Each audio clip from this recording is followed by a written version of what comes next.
ನಾನು ಹರ್ಷಿತಾ, ಕಾರ್ವಾಪ್ಲೇ ಚಾನೆಲ್ಗೆ ಸ್ವಾಗತ. ಕೆಎಸ್ಆರ್ಟಿಸಿ ನೌಕರರ ಮುಷ್ಕರ, ಕಾರವಾರ ಡಿಪೋದಲ್ಲಿ ನಿಂತ ಬಸ್ಗಳು, ಎರಡನೇ ದಿನ ಸಂಚಾರ ಸಂಪೂರ್ಣ ಸ್ಥಗಿತ. ಕಾರವಾರ ತಮ್ಮನ್ನು ಸರ್ಕಾರಿ ನೌಕರರೆಂದು ಪರಿಗಣಿಸುವುದು ಸೇರಿದಂತೆ ವಿವಿಧ ಬೇಡಿಕೆಗಳ ಈಡೇರಿಕೆಗೆ ಒತ್ತಾಯಿಸಿ ರಾಜ್ಯ ರಸ್ತೆ ಸಾರಿಗೆ ಸಂಸ್ಥೆಯ ಸಿಬ್ಬಂದಿ ನಡೆಸುತ್ತಿರುವ ಮುಷ್ಕರವು ಶನಿವಾರ ಎರಡನೇ ದಿನಕ್ಕೆ ಕಾಲಿಟ್ಟಿತು. ನಗರದ ಡಿಪೋದಿಂದ ಒಂದು ಬಸ್ ಸಂಚರಿಸಿದ ಕಾರಣ ನಿಲ್ದಾಣ ಖಾಲಿಯಾಗಿತ್ತು. ಮುಷ್ಕರದ ಮೊದಲ ದಿನವಾದ ಶುಕ್ರವಾರ ಕಾರವಾರದಿಂದ ಕೆಲವು ಬಸ್ಗಳು ಸಂಚರಿಸಿದ್ದವು.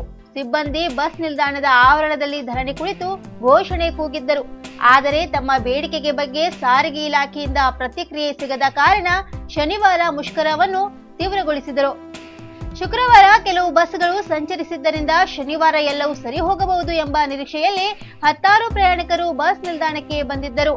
ಬೆಳಿಗ್ಗೆಯಿಂದಲೇ ತಾಸುಗಟ್ಟಲೆ ಕಾದು ಕುಳಿತಿದ್ದರೂ ಒಂದು ಬಸ್ ಬರಲಿಲ್ಲ. ಅಂಕೋಲಾದಂತಹ ಊರುಗಳಿಗೆ ಪ್ರಯಾಣಿಸುವವರು ಟೆಂಪೋಗಳತ್ತ ಹೆಜ್ಜೆ ಹಾಕಿದರು. ಆದರೆ ದೂರದ ಊರುಗಳಿಗೆ ಹೋಗಬೇಕಾದವರು ಸುಸ್ತಾದರು. ಬಸ್ ಸಿಬ್ಬಂದಿಯ ಮುಷ್ಕರದ ಮಾಹಿತಿ ಇತ್ತು, ಆದರೆ ನಾನು ಊರಿಗೆ ತೆರಳಲೇಬೇಕಾದ ಅನಿವಾರ್ಯತೆ ಇತ್ತು. ಟೆಂಪೋದಲ್ಲಿ ಹೋದರೂ ಅಲ್ಲಿಂದ ಮುಂದೆ ಹೋಗಲು ಬಸ್ಗಳಿಲ್ಲದೆ ಸಮಸ್ಯೆಯಾಗಿದೆ.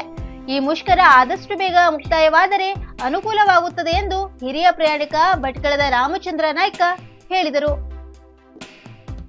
ಕಾರವಾರದ ಬಸ್ ನಿಲ್ದಾಣದಲ್ಲಿ ಮಧ್ಯಾಹ್ನದವರೆಗೂ ಬಸ್ಗಾಗಿ ಕಾಯುತ್ತಿದ್ದ ಪ್ರಯಾಣಿಕರಲ್ಲಿ ಹಿರಿಯರು, ಮಕ್ಕಳು ಕೂಡ ಇದ್ದರು. ಮಧ್ಯಾಹ್ನದ ವೇಳೆ ಹಸಿವಿನಿಂದ ಕುಳಿತಿದ್ದ ಅವರನ್ನು ವಾಯುವ್ಯ ಕರ್ನಾಟಕ ರಸ್ತೆ ಸಾರಿಗೆ ಸಂಸ್ಥೆಯ ಸಿಬ್ಬಂದಿ ಉಪಚರಿಸಿದರು. ನಿಲ್ದಾಣದಲ್ಲಿದ್ದ ಎಲ್ಲ ಪ್ರಯಾಣಿಕರಿಗೆ ಉಪಹಾರ, ನೀರು ನೀಡಿ ಹಸಿವು ನೀಗಿಸಿದರು. ಯಕ್ಷಗಾನ ಕಲಾವಿದ ಗೋಡೆ ನಾರಾಯಣ ಹೆಗಡೆ ಕುರಿತ ಸಾಕ್ಷ್ಯಚಿತ್ರ ಬಿಡುಗಡೆ. ಯಲ್ಲಾಪುರ ಹಿಂದಿನ ಕಲಾವಿದರು ಕಲೆಗಾಗಿ ಜೀವನವನ್ನೇ ಮುಡಿಪಿಟ್ಟು ಸಾಧನೆ ಮಾಡಿದ್ದಾರೆ. ಅವರ ಆದರ್ಶಗಳು ಯುವ ಕಲಾವಿದರಿಗೆ ಮಾರ್ಗದರ್ಶಿಯಾಗಬೇಕೆಂದು ಜಿಲ್ಲಾ ಉಸ್ತುವಾರಿ ಸಚಿವ ಶಿವರಾಮ್ ಹೆಬ್ಬಾರ್ ಹೇಳಿದರು. ಅವರು ಪಟ್ಟಣದ ನಾಯಕನಕೆರೆ ಶಾರದಾಂಬಾ ಪಾಠಶಾಲಾ ಸಭಾಭವನದಲ್ಲಿ ಯಕ್ಷಗಾನ ಅಕಾಡೆಮಿಯಿಂದ ಹಿರಿಯ ಯಕ್ಷಗಾನ ಕಲಾವಿದ ಗೋಡೆ ನಾರಾಯಣ ಹೆಗಡೆ ಅವರ ಕುರಿತು ಹೊರತಂದ ಸಾಕ್ಷ್ಯಚಿತ್ರ ಬಿಡುಗಡೆಗೊಳಿಸಿ ಮಾತನಾಡಿದರು. ಕಲಾವಿದ ಗೋಡೆ ನಾರಾಯಣ ಹೆಗಡೆ ಮಾತನಾಡಿ, ಯಕ್ಷಗಾನ ಕ್ಷೇತ್ರದಲ್ಲಿ ಮಹಿಳೆಯರು ತೊಡಗಿಸಿಕೊಳ್ಳುತ್ತಿದ್ದು ಇನ್ನೂ ಹೆಚ್ಚಿನ ಸಂಖ್ಯೆಯಲ್ಲಿ ಮಹಿಳೆಯರು ಕಲೆಯತ್ತ ಬರಬೇಕು. ಸ್ತ್ರೀ ವೇಷವನ್ನು ಸ್ತ್ರೀಯರೇ ನಿರ್ವಹಿಸುವಂತಾಗಬೇಕು ಎಂದರು. ಯಕ್ಷಗಾನ ಅಕಾಡೆಮಿ ಅಧ್ಯಕ್ಷ ಎಂಎ ಹೆಗಡೆ ಅಧ್ಯಕ್ಷತೆ ವಹಿಸಿದ್ದರು. ಗೋಡೆ ನಾರಾಯಣ ಹೆಗಡೆ ಕಲಾ ಸೇವೆ ಕುರಿತು ದೇವಸ್ಥಾನದ ಅಧ್ಯಕ್ಷ ಡಿ ಶಂಕರ್ ಭಟ್ ಅಧ್ಯಕ್ಷತೆಯಲ್ಲಿ ವಿಚಾರ ಸಂಕಿರಣ ನಡೆಯಿತು. ಕಲಾಸಿದ್ಧಿ ಬಗ್ಗೆ ಸಂಕಲ್ಪ ಸಂಸ್ಥೆ ಅಧ್ಯಕ್ಷ ಪ್ರಮೋದ್ ಹೆಗಡೆ, ಸಾಕ್ಷ್ಯಚಿತ್ರದ ಅನುಭವಗಳ ಕುರಿತು ಇತಿಹಾಸಕಾರ ಲಕ್ಷ್ಮೀಶ ಹೆಗಡೆ ಸೊಂದ ಮಾತನಾಡಿದರು.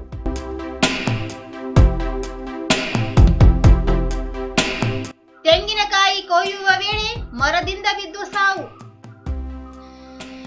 ಹೊನ್ನಾವರ ತೆಂಗಿನ ಮರ ಹತ್ತಿ ತೆಂಗಿನಕಾಯಿ ತೆಗೆಯುತ್ತಿರುವ ಸಮಯದಲ್ಲಿ ಆಯತಪ್ಪಿ ಮರದಿಂದ ಕೆಳಗೆ ಬಿದ್ದು ಸಾವನ್ನಪ್ಪಿದ ಘಟನೆ ಚಂದಾವರದಲ್ಲಿ ನಡೆದಿದೆ.